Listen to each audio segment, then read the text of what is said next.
Mereka langsung memperlihatkan Harit di playoff kali ini. Queen's Derby, Voslings dan juga RRQ mereka memperlihatkan permainan dari Natalia. Mengingat dari Natalia juga mendapatkan buff yang signifikan juga, akan ada extra damage sebesar 50% ketika dia ngehit ke area jungle yang membuat benar-benar prefer banget dari sisi Natalia untuk menjadi jungler. Tapi kita akan lihat juga nih implementasinya akan seperti apa di area laning phase, karena kita udah mulai masuk ke game yang kedua, Queen's Derby antara Voslings melawan RRQ. Mika, Talia. Yap, inilah dia game kita yang kedua, di mana ini merupakan nyawa terakhir bagi RRQ Mika. Jika mereka tidak bisa untuk menyamakan poin kedudukan, ini berarti EVOS bakal menang 2-0. Tapi kalau mereka bisa untuk menyamakan kedudukan, berarti kita bakal melihat adanya game yang ketiga. Dan di arah mid lane kita sudah melihat adanya Lipi yang berusaha untuk memberikan pressure ke arah seorang Lilia.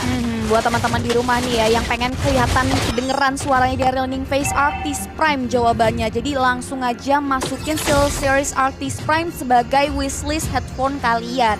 Karena kali ini kita bisa lihat lagi dari sisi teman-teman kedua belah tim udah ada skirmish, jual beli serangan, tapi masih belum bisa menumbangkan satu sama lain. Dan kita bisa lihat juga dari sisi jungler kedua belah tim pun masih sibuk untuk melalang buana, mengambil possibility jungle yang bisa diambil, masih coba untuk menghindari skill miss bisa mungkin kali ya. Iya, karena sudah tidak asing lagi ya di bawah menit kelima dari kedua belah tim. Mereka butuh banget item, mereka butuh banget farming terlebih dahulu. Tapi lihat bagaimana invasi kali ini yang mencoba untuk dilakukan oleh teman-teman dari RRQ. Dan langsung aja mencoba untuk ditahan. Lipi cukup sekarang, dan itulah dia first blood kita di mana Pau berhasil langsung mendapatkan 1 poin pick off untuk di menit kita yang pertama. Lipi langsung tumbang, dimana kita tahu sebenarnya Lipi adalah salah satu hero yang memang Beatrix ini glass cannon ya. Dia itu cukup sakit dari segi damage-nya, tapi begitu pula dengan HP-nya yang tipis. Yes, benar banget. Dan buat teman-teman di rumah yang gak pengen kena spoiler di kolom komentar YouTube-nya Woman Sterling, kalian bisa langsung moving sekarang juga ke Buyala, karena di sana 5 menit lebih cepat dan akan berkesempatan dapetin diamond gratis nih. Back to the land of God, teman-teman, di mana Tol udah kembali coba untuk melelang buana. Violet sejauh ini masih cukup aman juga, walaupun agak sedikit riskan juga untuk one-on-one situation bersama Lele. Dia coba untuk memberanikan dirinya maju ke area depan. Lele masih coba untuk bigat ke area depan, membersihkan wave ini. Ini dia turtle camp by Buya, walaupun Lipi udah mulai coba untuk spray down aja dengan di birunya. Pau maju ke arah depan, Tol udah mulai terkena Evil Blaze tapi masih bisa menahan damage-nya. Meanwhile, Caramel dengan shade birunya berhasil menembakkan jungler dari RRQ Mika. Looking for more karena Pau-nya setengah dari HP tersisa, tapi ternyata Voslings pivot untuk melakukan setup terhadap turtle yang pertama kali ini. Wow, turtle-nya sudah mulai aja diinisiasi kali ini, coba untuk ditarik ke arah teman-teman dari EVOS, mencoba untuk zoning juga. Lihat bagaimana Talnya dengan badan udah berhasil untuk mendapatkan ke arah seorang Gyogoy. Wow, Lele masih mencoba untuk memasakkan, masih mencoba untuk mendapatkan, tapi justru dia yang harus ditumbangkan. Begitu pula dengan adanya Ash yang kali ini langsung disirami, dihujani dengan ada di biru. Pouch membuat Ash-nya juga harus tumbang. 3 orang sekaligus yang berhasil langsung didapatkan poin pick off-nya oleh teman-teman dari Voslings. Yes, kita udah lihat ya dari sisi Voslings sudah mulai memperbaiki playstyle mereka di area early game. Bahkan 4 poin kill berhasil dikantongi, disusul dengan 1 objektif turtle yang cukup krusial tadi. Kita bisa lihat juga kali ini dari sisi Pikanya pun udah kembali lagi ke area laning phase 1v1 situation bersama dengan Queenie di area bottom lane. Kita bisa lihat Pau-nya kembali coba untuk mulai mengobservasi dari sisi hutannya. Teman-teman Voslings sudah siap juga untuk mengelola skirmish yang terjadi, walaupun Caramel di sana udah team fight-nya langsung dibuka begitu saja. Pau terkikis damage Titan Rage yang udah mulai kata itu bersama Pau-nya dalam bahaya, namun masih bisa menghindar. Ternyata tidak. Caramel udah mulai coba untuk mundur terlebih dahulu, nggak mau terlalu overcommit setelah berhasil menumbangkan 1 hero dari RRQ Mika, Talia. Yes, 1 hero berhasil untuk ditumbangkan, yaitu Pau di depan sana. Tapi kali ini kita bisa melihat bagaimana Violet mencoba untuk kembali ke lane-nya terlebih dahulu, mencoba untuk mendorong ke arah top lane-nya, dan 1v1 situation yang bakal kita lihat kali ini antara Violet dan juga dari Lele, dimana cowok ini harusnya dia bisa bermain untuk duel Dragon ke arah turret ya. Jadi Lele kalau misalnya dia terlalu tertarik atau mengikuti gameplay dari Violet ditarik ke arah turret, ini bisa menjadi bahaya banget. Yes, kita udah bisa lihat dari sisi junglernya XP-nya dipegang sama Caramel ya, karena dari sisi Ashe-nya terpaut 2 level. Kali ini Violet udah mulai diketahui begitu saja diolah oleh Ash dan kawan-kawan. Lele udah mulai coba untuk ke arah depan. Donald walking Gigat udah mulai di spray down ke arah depan, tapi Violet masih bisa menahan Poe yang coba untuk mulai mengobservasi. Bash dari arah mid lane pun mengurungkan niatnya karena kali ini Wave Dragon-nya masih ada Black Shoes, tapi Tyrant Rage-nya benar-benar on point banget di spray down dan di dari Lipi. Udah mulai mundur ke belakang karena ada Dominant Blast yang dibuka begitu saja oleh orang Poe, tapi nggak ada yang mengelola, membuat dari Sharmika-nya mundur ke arah belakang terlebih dahulu, Talia. Yes, itu Dominant Blast-nya benar-benar nge-buying time banget sehingga masih ada yang bisa diselamatkan oleh teman-teman dari RRQ Mika. Ini pas banget tadi momen dari seorang Poe membuka Dominant Blast-nya, sedangkan kita bakal melihat ke arah Turtle-nya. Udah mulai saling memantau aja dari kedua belah tim, di mana EVOS kali ini bahkan sudah mulai langsung melakukan inisiasi. Lele depan sana mencoba untuk melakukan zoning, tapi langsung aja dipukul mundur oleh seorang Caramel Shadow Kill-nya, dan bahkan Lele tidak bisa untuk menyelamatkan nyawanya. Hilang sudah dua member dari RRQ Mika. Otomatis ini akan menjadi Lord yang free banget untuk EVOS Link Turtle maksudnya. Yes, Turtle kali ini mulai disecure begitu saja. Gak adanya observasi pengamatan dari RRQ Mika membuat EVOS Links dengan leluasa bisa mengamankan objektif Turtle tersebut. Langsung mengarah ke area top lane karena wave minion-nya udah mulai di-manage dengan sangat baik. Tidak adanya penjagaan terhadap outer turret pertama membuat EVOS Links berhasil mengamankan satu objektif target mereka. Meanwhile di area bottom lane dari sisi Ash-nya gak mau kalah. Mereka berhasil melakukan mirroring. Poe udah mulai mendinai pergerakan dari Storm, Nebal Quad, Shadow, Caramel membuka satu buah Shadow, Hero terbagi. Damage-nya dengan 3 hero dari RRQ Mika. Dominant Blast-nya dibuka begitu saja. Tau tidak sempat menggunakan diri, membuat dia harus terbungkam nyawanya. Kita bisa lihat juga di mana Pika menjadi korban selanjutnya. Ash mengamuk ke area mid lane. Shutdown berhasil terapkan, tapi Lipi mengambilkan nyawanya. Mau pada dikonek karena Lipi dalam bahaya. Kembali terkena shutdown dari sisi RRQ Mika. Violet coba untuk mulai mendendam pergerakan dari RRQ Mika dengan Wave Dragon-nya, tapi ternyata dari si RRQ Mika-nya masih bisa menahan damage yang diberikan oleh seorang Violet tadi. Yes, 4 orang tadi berhasil untuk didapat ke RRQ Mika. Ini langsung merobohkan satu outer turret di arah tengah mid lane mereka. Center dari EVOS kali ini sudah langsung dihilangkan. Dominant Blast-nya ini pas banget tadi ya. Kita bisa melihat instant replay by Lita di mana langsung terkonek ke arah seorang Tal dengan nyawa yang cukup sekarat, membuat Tal nggak bisa kemana-mana. Disusul pula dengan adanya Ash yang berhasil mendapatkan poin pick off terhadap seorang Caramel, dan itu shutdown loh Cipi. Yes, berarti shutdown. pecah celengan. Benar banget, celengannya pecah membuat pundi-pundi RRQ Mika yang tertinggal kembali bisa terkejar. Bahkan kali ini pun slow but sure RRQ Mika udah mulai coba untuk mengimbangi dari segi objektifnya. Tyrant di connect itu saja karena satu hero. Tol udah mulai menghentikan pergerakan dari satu hero tersebut, tapi sayang sekali Lipi harus hilang nyawanya. Meanwhile di arah bottom lane Violet mengarah ke area Lele, membuat Lele harus tumbang begitu saja. Kompensasi dari kehilangan 2 hero. Teman-teman RRQ Mika pun harus kehilangan objektif turret di area Paula. Walaupun kita bisa lihat juga Caramel mendinai pergerakan dari sisi RRQ Mika dengan mengeluarkan Shadow Hero-nya untuk meng-clear wave mininya, tapi di area bottom lane gak ada yang jaga. Free hit dari sisi 2 hero EVOS Links untuk outer turret tier kedua RRQ Mika. Yap, ini Space Pilot yang membuat EVOS berhasil untuk langsung mendorong 2 turret sekaligus di arah bottom lane. Dan lihat bagaimana Lipi kali ini juga sudah mendapatkan ke arah Blade of Despair.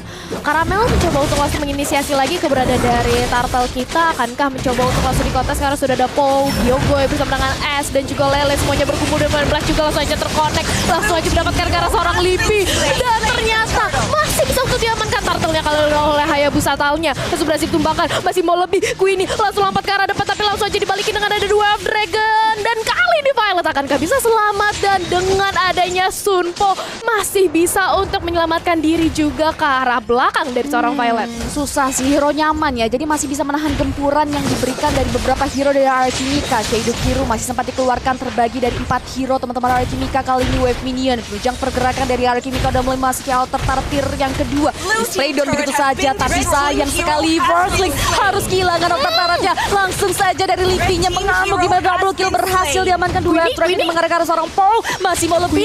Ini dalam bahaya sendirian, double hero dari RRQ Mika harus hilang. EVOS Links gak mau kehilangan peluang. Wave ini yang didorong begitu saja untuk menghujam satu outer turret tier pertama. Center turret dari RRQ Mika harus lenyap, Talia. Akankah kita bakal melihat adanya meta penggaris di mana ini membuka inhibitor turret di arah mid lane yang terbuka lebar, tapi untungnya sudah langsung spam semua. Sedangkan di arah top lane, confuse situation, Ash-nya mencoba untuk lari dari gempuran seorang Violet. Violetnya sudah tidak ada lagi The Wave Dragon, tapi masih berusaha untuk langsung melakukan hujaman dengan ada Sunpo dan juga Jet Tornado. Immobilize seketika, imun seketika ya, tapi tetap saja buying time yang gak cukup membuat S-nya harus tumbang. Iya benar banget, bahkan kalau ini tolnya pun hampir aja diolah sama teman-teman dari Kimika, tapi ternyata Kimika nggak mau terlalu lover commit juga. Dia prefer untuk memberikan space terhadap Queenie untuk mengamankan beberapa jungle-nya agar tidak diakuisisi oleh teman-teman EVOS Lynx, tapi ternyata hanya dijaga nih dari sisi orange buff-nya, menunggu Ash yang akan muncul dalam waktu 4 detik lagi. Tol sejauh ini masih coba untuk mulai melakukan pengamatan terhadap Bash dari sisi RR Kimika, tapi nggak mau dikelola dari teman-teman RR Kimika sendiri pun menunggu kedatangan dari Ash. Dan ini dia Lord yang pertama ya, Lord by Buya, yang dimana Lordnya udah mulai hadir. Masih belum ada setup lebih serius dari kedua belah tim, walaupun dua-duanya sama-sama udah mulai melakukan pertemuan nih di area Lord Pitalia. Yap, ini udah saling memantau aja dari EVOS maupun dari RRQ. Mereka sudah langsung berkumpul aja di arah Lord Pit, Lord yang belum enhance. Tapi ini bisa banget menjadi Lord perebutan di mana Pau-nya udah langsung melakukan inisiasi nih. Biru positionnya langsung aja dilontarkan bersama dengan ada Shadow Kill. Kyogre masih ada Plexus, bisa masih mundur ke arah belakang. Tapi lihat bagaimana kali ini Karamel terkena stun. Pau-nya mencoba untuk mendapatkan ke arah seorang Karamel, dari Karamel yang pun harus tumbang disusul dengan satu persatu untuk Pau. Masih berlanjut kali ini Talia mencoba untuk langsung aja ditendang dengan ada Wave Dragon dan bahkan double kill kali ini dari seorang Lipi. Wow, nice play banget, di mana dua orang dari RR Kimika harus ditumbangkan, tapi ditukarkannya itu dengan Karamel. Otomatis tidak ada lagi jungler, tidak ada lagi retribution, dan mau nggak mau Lordnya tidak bisa untuk inisiasi dari kedua belah tim. Yes, jadi nggak terlalu rugi juga ya dari si RR Kimikanya, walaupun kali ini dari si Violetnya memberikan diri untuk maju ke depan. Gyogoi masih bisa mundur di area sana karena masih ada Black Shoes, tapi turn apa memorinya berhasil shutdown. Pergerakan dari teman-teman di Force Lynx, 3 hero hilang membuka peluang yang besar banget bagi RR Kimika untuk mempoking ke area Lord, walaupun Tal nggak mau mundur. Dihentikan begitu saja oleh seorang Pau. Terlalu krusial, Talnya masih bersikeras untuk bisa melakukan steal terhadap Lord yang sudah mulai dipoki. Karamel join the fight, sneaky jalan benar-benar kuat Shadow, tapi Lordnya masih bisa di-secure untuk RR Kimika. Bahkan Talnya pun jadi korban selanjutnya dari sisi kawan-kawan RR Kimika, Talia. Yes, Lord yang tidak berhasil untuk di take over kali ini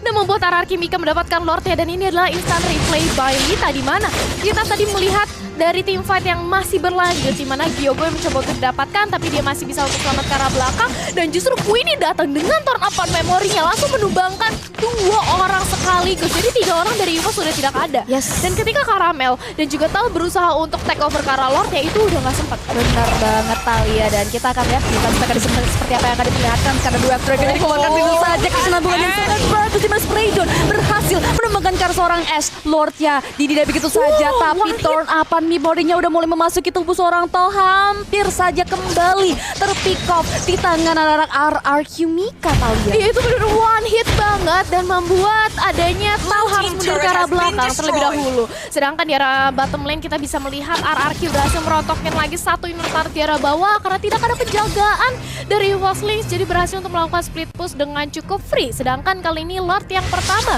masih bisa untuk ditahan oleh teman-teman dari EVOS Lynx. Sementara itu kita bakal mengikuti terlebih dahulu dari segi itemization-nya, di mana kali ini udah ada Malefic Roar dari sisi Hayabusa sebenarnya, tapi gak bisa tinggal diam juga dari Natalia. Udah ada Heptasis bersama dengan dia Berserker Fury, ini yang membuat dia bisa langsung instant combo, instant kill terhadap hero-hero yang tipis seperti Lunox, Beatrix, atau bahkan Hayabusa. Yes, benar banget, apalagi ini 2 menit ke-13 ya, yang membuat hero-hero yang kelas canon dari sisi EVOS Lynx harus mulai mengoptimalkan dan harus mulai menerka-nerka nih di mana keberadaan dari sisi Asha sendiri, apalagi Brody sendiri udah jadi Malefic Roar, Brute Force, udah jadi BOD juga yang membuat dia benar-benar tangguh banget di area laning phase dan bisa memberikan damage yang signifikan juga ke area teman-teman dari EVOS Lynx. Terlihat dari mana Thrown Apart memorinya berhasil memberikan kenangan buruk juga dari si EVOS Lynx dan menumbangkan beberapa hero. Kita akan lihat keberanian dari Pau untuk mulai maju, tapi diolah dengan sangat baik oleh teman-teman dari EVOS Lynx. Di mana Wave Dragon yang mengarah ke area Pau membuat Pau pun harus hilang. RR Kimika kekurangan quantity karena 4 versus 5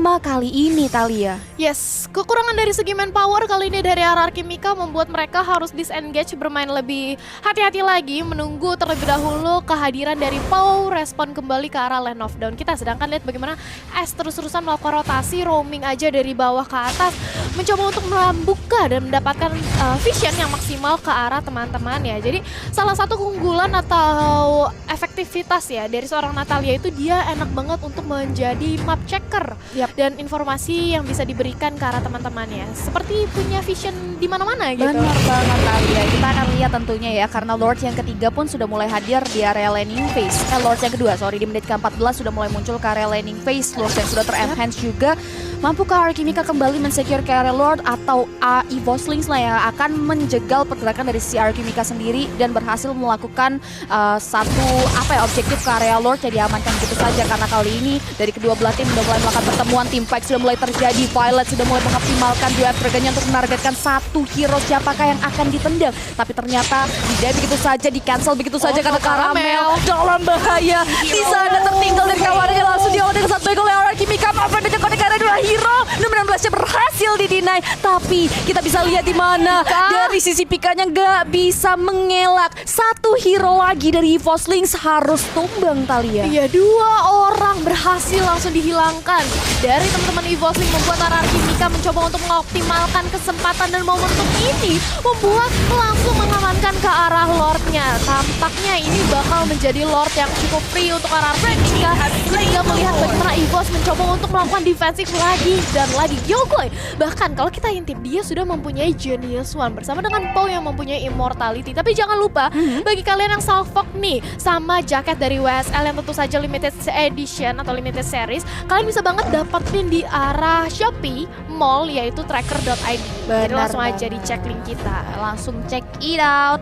Dan kita lihat lagi di mana Lordnya udah mulai melenggang-lenggong di area mid lane. Evo Slings defense mechanism seperti apakah yang akan mereka pertontonkan karena wave mininya udah mulai di manage di masing-masing laning phase oleh Arkimika. Lord yang sudah ter-enhance pun sudah ready untuk jump in ke area inner turret Evo Slings. Kali ini dari sisi mid lane-nya udah nggak ada lagi penjagaan karena inner turretnya udah berhasil direnggut begitu saja oleh Lord yang berhasil di-secure. Wave minion di area bottom lane pun udah mulai di-manage begitu saja, mulai memasuki ke arah inner turretnya dibantu oleh damage dari beberapa hero Arkimika. Evo Slings kembali kehilangan 2 inner turretnya. It's will be disaster karena Conceal udah mulai diaktifkan, Violet udah memberikan gertakan ke arah depan, dan 16-nya udah mulai dibuka. Terresnya masih bisa didinai oleh teman-teman Arkimika. Bahkan kita bisa lihat juga di mana Shadow Kirunya terbagi unstoppable dari sisi Queenie Arkimika. Kita bisa lihat juga di mana triple kill untuk Queenie dari Arkimika. 2 hero tersisa, wave mininya sudah dalam perjalanan kali dari teman Arkimika. It's will be disaster karena Evos akan kehilangan objektif base terjadi game yang kedua kali ini. Yes, dan satu